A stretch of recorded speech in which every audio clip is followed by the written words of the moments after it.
Hello and welcome to Joe Thompson Film Reviews. Today I'm going to be reviewing Foxcatcher.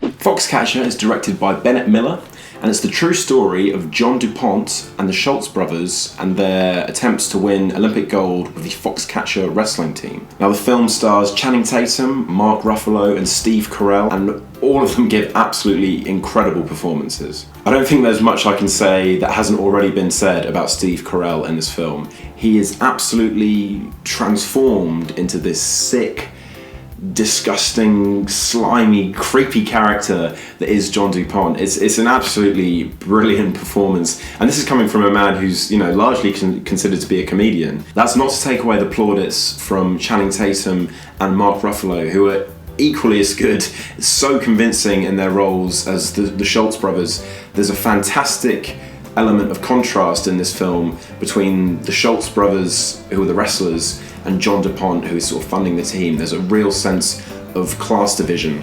You have John DuPont, who is very, very still, very composed, speaks a lot, and then you have the Schultz brothers, who are very physical, they're very primal. You notice them to be hunched down a lot more, their posture isn't the same as the people that they're surrounded by, and their main form of communication seems to be in how they react to each other physically, whether that's when they wrestle or when they're training or even when they're hugging. There's such a clear difference in class, and you could see that in Foxcatcher even if there was no sound. You can just see that in the physicality of the actors, which is really, really wonderful. The cinematography in Foxcatcher was brilliant. It was really visually stunning. There's a lot of wide shots in which you see just people running along or just a singular car going along in this vast, vast countryside, and you get a sense of the scale of the Foxcatcher farm, just how big it is and how separate it is from the real world. Now, despite the fact that this film takes place over a number of years, it always seems to be winter, or at least autumn. The sky is always very grey, very daunting. There's a lot of misery in this film. There's not a lot of comic relief. You go into this film and you're in for quite a bitter experience. Foxcatcher has got some absolutely stunning performances from Steve Carell, Channing Tatum, Mark Ruffalo, all three of them.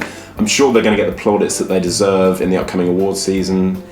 Saying that, it is a very cold movie, emotionally and visually. It's very, very slow, but it is a resonating story.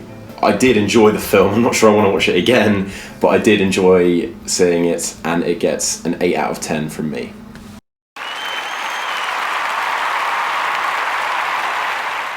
Thanks very much for watching this review of Foxcatcher, and I'll be back soon with another review.